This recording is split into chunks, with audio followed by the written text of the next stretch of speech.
In our previous videos, we were looking at corporate culture and developing and sustaining a more diverse and inclusive workplace. So let's suppose that your corporate culture doesn't develop and sustain a diverse and inclusive workplace. That means that the corporate culture needs to change. So then let's look at this video on change management. So organizational change is any alteration of our people, our structure, or our technology in an organization. So one of the reasons we could require change could be due to changing people's attitudes, expectations, perceptions, and behaviors. So here, changing the corporate culture to be more inclusive. We could also have to have change management because there's been a change in technology. So let's suppose that your company is now automating more of its processes. And so we are going to then change the work that people are doing. So no longer are you going to just turn the screw every day as we assemble whatever we're assembling. Instead, a machine is going to do that, which means that your role of the organization is going to change. Now your job is to keep an eye on the equipment, to assess the quality. Maybe you are then doing a position that now requires lots of different roles, whereas before it was just one role, but now we are changing the process and we are automating it. So technology, changes in process, changes in methods, changes in robotics can all require change within the organization. We can also restructure. So let's suppose that we get bought out by another company. We talked in our previous video about that Netflix documentary, American Factory.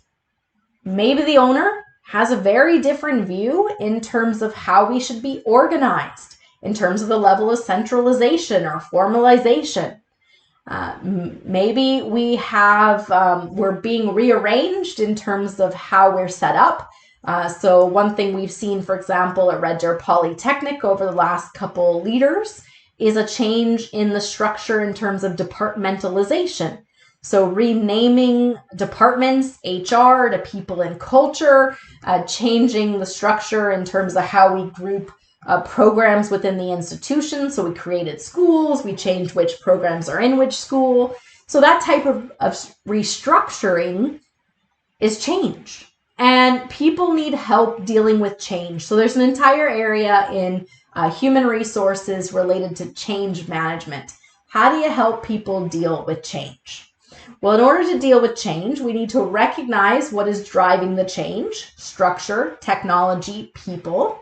And we need a change agent, someone who's going to act as a catalyst and assume responsibility for managing the change process. So is this coming from the leadership, changing the structure? Is this within the department as we have a manager help us deal with the change in terms of our job specialization now that we're adding automation or changing the steps in our manufacturing process? Is this human resources or people and culture helping change corporate culture as we look at being a more inclusive organization? So we're going to need some kind of change agent. Well, we've been talking so far about reasons for change. Some of them can be external, so there can be economic changes. There can be changes in terms of the economy is growing or shrinking. And so let's say that economic instability means that our company is not performing as well. We're going to have to lay people off in the middle of a recession. That is difficult for employees, right? They lose some of the friends that they've been working next to. They're concerned that they might be the next person laid off. And so there's anxiety among the workforce. And so management needs to help them deal with that change. There might be changes in the labor market itself in terms of how we are able to find effective workers. Maybe we are having a hard time finding skilled workers, and we're going to then have to change our approach in terms of recruiting. We're going to have to recruit internationally because we can't find domestic workers. Maybe we're going to have to change our production process to have more automation because we just can't find the skilled workers that we need. Technology. So in order to compete We're going to need to have cost cutting. We're going to need more efficiency. So we can change our methods or processes or bring in automation. Maybe laws and regulations are changing in terms of what it means to be a safe workplace. And so we're going to have to change how we do things in order to abide by those changes and regulations. Maybe it's the competition that is driving us to change. We have to be more efficient. We have to be more innovative. So those are all external drivers for change. You can also have internal drivers for change. We could come up with new strategies and directions for our organization. We could have a change in the workforce or employee attitudes. So they can be internal or external that's driving us to change. When we look at theories on how to help people deal with change, we come back to Lewin, who we talked about before. And what did we talk about? Who was Lewin? Remember, he had different types of leadership. What were they? Democratic, laissez-faire, and autocratic. Well, we also have Lewin looking at how we deal with change. And so there's different theories on how people deal with change. And so Lewin is looking at group dynamics, and his view of change is that your organization is on a steady course. It's a big ship making a predictable trip that it always does. And normally you cross calm seas, and instead this time we have an occasional storm disrupts things. It's a short blip. We can live with it. We can adjust. And then we keep going. So for him, for Lewin, change is something that we could predict, we could plan for. And so there's a process that he has in terms of how to deal with change. There are more modern views of change that see change not as just an occasional storm on your long sea voyage, but more your little tiny boat in the whitewater rapids. And so constantly things are being flung at you.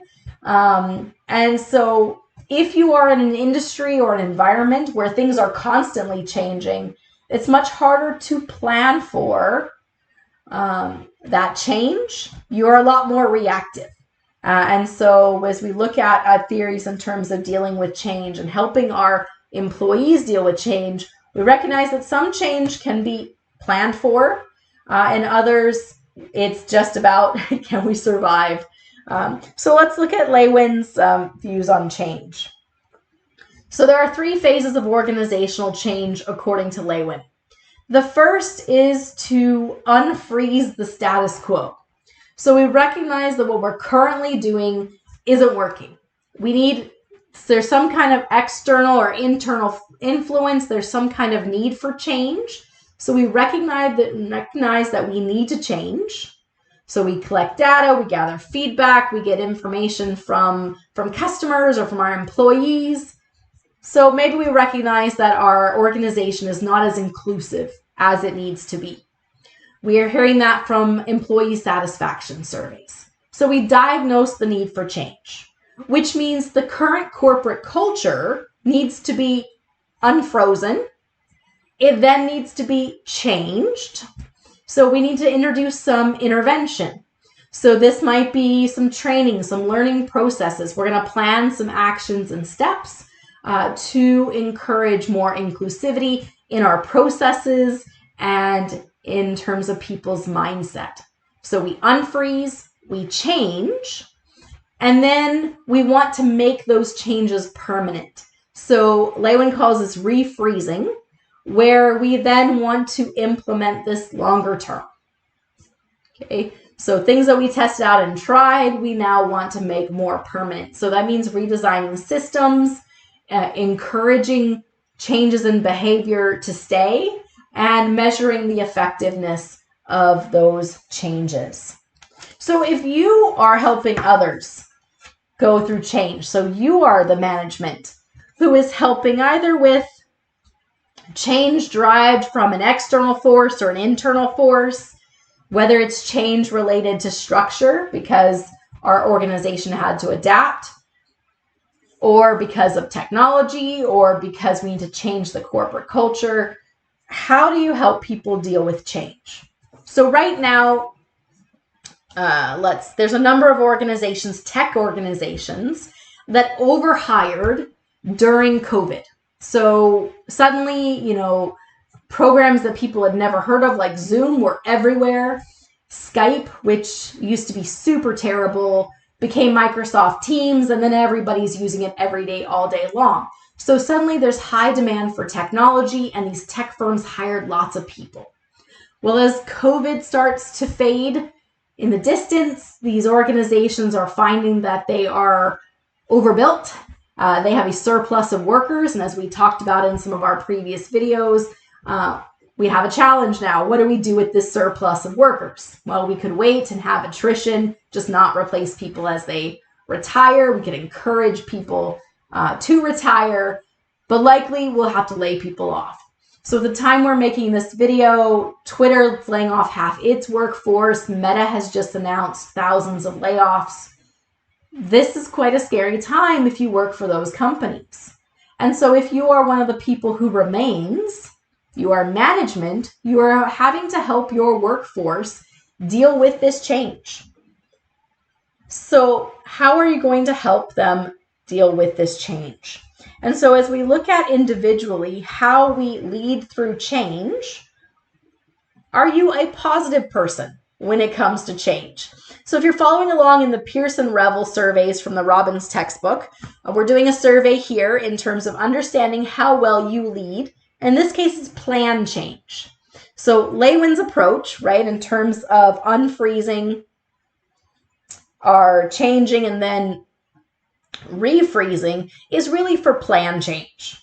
So this is where when management knows there's going to be layoffs, you're going to make some plans ahead of time, as opposed to, which I think Twitter right now, some of those managers are a bit blindsided, I think, in terms of this was not expected for them. But how do you lead when it's plan change? So what is your personal capability to lead positive change? Your ability to identify strong leaders within your team, your ability to interact with others and create that positive energy. So the challenge, of course, with layoffs is it's demoralizing. People are anxious, people are stressed.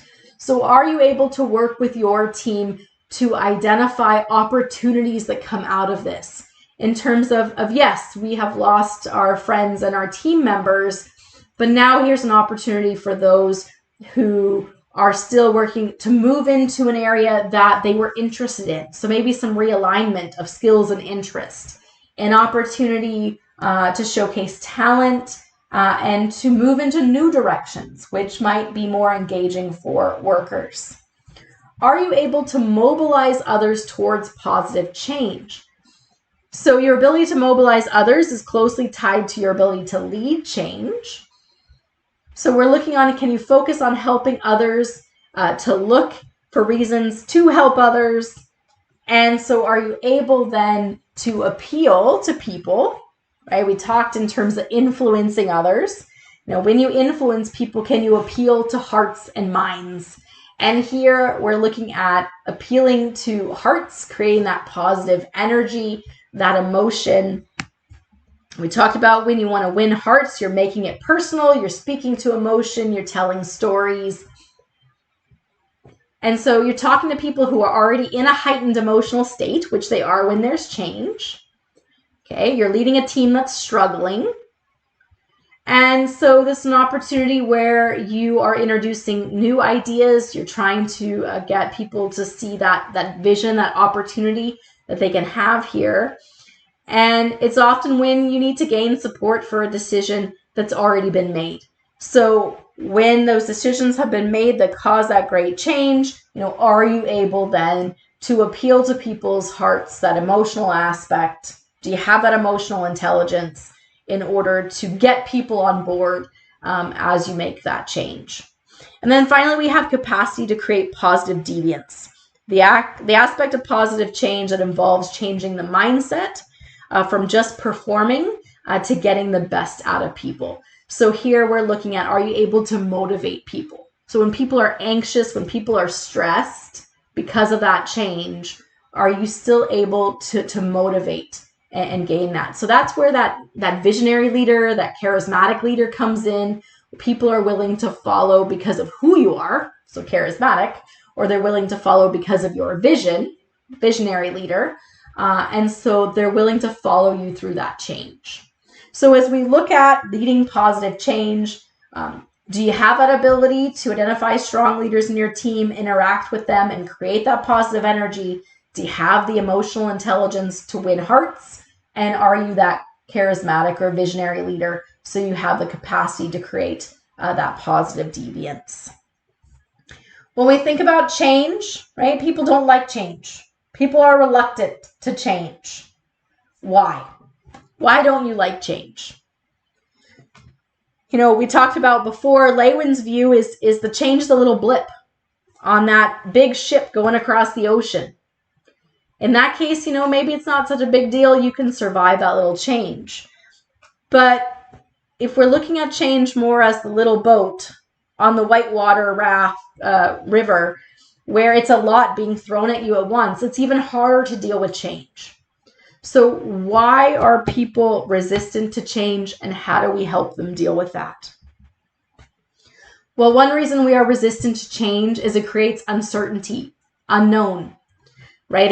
If we're that big ocean liner, we know what's going to happen. We're just going to keep going forward. We know our role. We know what our business does. But if we have lots of change coming at us, if half of our workforce has been laid off, it's quite uncertain. Will the business make it? Will our job still be here a couple months from now? People don't like uncertainty. They don't like not knowing what's coming. We also have habits. You know, we like to know what we're supposed to do each day.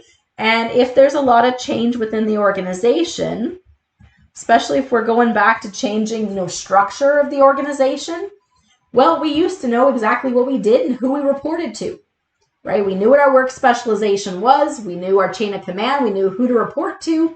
It was clear, the formalization, so we knew what were the procedures. We knew the level of centralization, so we know who made the decisions. When you start to change the structure of the organization, we no longer know what we're supposed to do, who we're supposed to report to, what we can and can't do. That not only creates uncertainty, but we had a routine. We had a habit. Every day we did the same steps, the same amount, same time. And so because we like that routine and habit, it's difficult to get us out of that and to create all new change. There's also concern over personal loss. Am I going to be next to be laid off? If you laid off half the workforce, do I now have to do 3 people's jobs? Like, that's going to impact me and my free time and my exhaustion. So change, right? Because that means that we might have to do more or get less. It impacts us personally. And so we don't tend to like change. The other challenge we have with change, of course, is that what if we don't agree with it? What if it's not a direction that you would take the company? And so we look at, you know, when change is viewed as not in the organization's best interest, we don't agree with it, it's much harder to deal with it. So how do you help your workforce deal with change? Okay. Well, the first thing we want to do is look at, can we reduce the resistance? So let's just make a little list here. So we can reduce resistance. I'll make that bigger because we can't quite see it there. So how do you reduce the resistance to change? Well, so one is involve people. So if we can plan for this change, if it's not something that happens overnight, then we can involve people in the process. What is the vision that we have? What's the strategy related to implementing this change? And so going back to Lewin, in terms of involving people in diagnosing the need for change, because if we all agree there's a need for it, then we're more likely to agree to it. And then involving people in terms of implementing it, and then in terms of evaluating it and making it more permanent. So unfreeze, change, refreeze. Involving people throughout this process is more likely to get them to buy in, which, remember, the issue was, what if we don't agree with the direction that we're going? If it is more unplanned change, someone comes in and buys out the organization, it's not something we had planned for, then in terms of the reaction, in terms of, how are we going to make this work, then there we're going to get more buy-in if we can involve people in maybe some of the implementation or mitigating some of the fallout. Other pieces offer training. So maybe people are resistant to change because they don't know what that means for them. They're concerned that that's going to be extra time, extra effort, extra cost. So if you can train people on here's what the change means, here's how we're going to implement it, it relieves some of that anxiety. And then there's not so much unknown. And of course, a lot of the concern over personal loss is unknown, right? There's the concern we can deal with it because we know the impact on us. And then there's we think this is going to be the impact on us, but we don't even know if that's the case. Then the other piece is be open to revision. So is it something that we can pilot, test out, see if it works, tweak it after the fact? People are much more likely to buy into something that is a pilot, where it's being sold as it's not permanent, we're going to try it. If it doesn't work, we'll go back to the status quo. Now, if your organization is like mine, every pilot becomes permanent. There isn't really a lot of follow-up to see if those changes that we implemented were effective. They just become permanent. But if you really do, or if you really are open to revisions after change, if we can try it out and it doesn't work, go back. Or if we can amend it, then you are much more likely to have people's buy-in. So other ways to help people deal with change: education and communication. We talked about the training, participation in the change process, helping to relieve people's anxiety. So can you provide some more emotional support, opportunities for people to talk, information sessions where we look at what are your concerns with this change and have a chance for people to be heard? Is there a need for negotiation? So can you get buy-in and commitment by offering something in exchange? So maybe you're enticing people to get on board. Alternatively, sometimes with change, top management has to say, this is the way to do it. It's my way or the highway. So it's much more forceful. The challenge, of course, is, will the change stick? And so if we look at the different types of change: structure, technology, people, if it's going to be more of the cultural aspect, so the people, then you're really going to need that buy-in. Then it's going to have to be a lot more in terms of the emotional support, in terms of information, knowledge sessions, communication, because you need to buy in and you need to stick. If it is going to be more structural, it may be more in terms of management says, my way or the highway, if you're not happy, leave. In those cases, that's where you tend to see unions push back. That's where you tend to see a bit more in terms of negotiating. You're going to restructure. Well, the union needs these things out of it. We need to make sure that if people are being laid off, here's how we're determining redundancy. Here's the payout. If we're going to change the amount of authority that people have or the job expectations, then we're negotiating a pay bump. So the structural ones are more likely to be either top-down decision or, negotiating. And then, of course, the ones that are more cultural and people are going to need a lot more buy-in. In all cases, though, ideally what you want is you want people to be positive about the change, engaged in the change, and really the key for that is to involve the people and to help people see how it's tied to the vision. But at the end of the day, if that's not something that can be done, then it's the culture, or sorry, the change in terms of structure change is more likely to be influenced top down than if you're trying to get more corporate culture change. So if you're trying to create change, we need a shared vision. This is what is called appreciative inquiry. So appreciative inquiry focuses on strengths to create that shared vision and what the organization could become. So if you're trying to get people to buy in with the change, be part of the change, then there are 4 aspects of appreciative inquiry. We have discovery. We identify the best of what is. What do we see in terms of the organization? And we dream. What is the vision? So who are we? What could we be? And then we start to design. What should we be? And then deliver. Developing objectives about what we will be.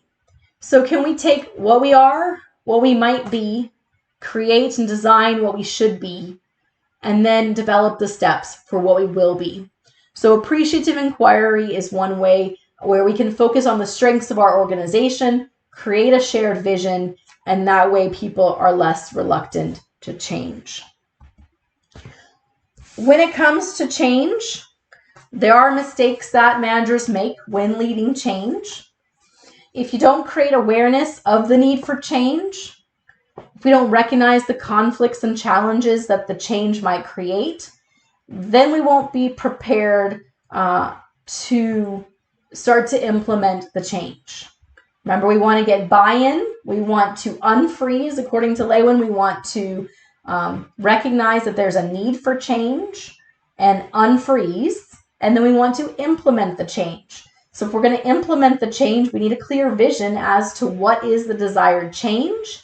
Is that being communicated to all of the employees in terms of the expectations that they have? What is required of people in terms of implementing this change?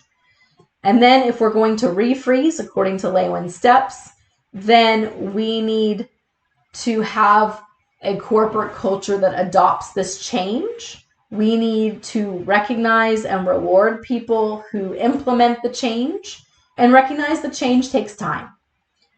So change is challenging. The role of manager is to help people deal with change, whether it is a structural change, a change in corporate culture, or changes in technology. When you're preparing an organization for change, we want to use that appreciative inquiry to help create a vision. So link the present and the future. If we already have a corporate culture that supports and encourages improvements, innovation, learning, then change is easier. So we want to kind of preset people to be able to deal with big change by having them live with little changes. And we want to encourage innovators, our mavericks, people who are championing our change agents. Anytime people come up with innovations, we want to shelter those breakthroughs and give them time to incubate, give those new ideas and innovations time to test out and develop. This will also create a culture where we are willing to take risks, experiment, try new things. And so if we shelter the breakthroughs, if we encourage mavericks, if we support and encourage little day-to-day changes and improvements, then the culture will be more supportive if big changes come.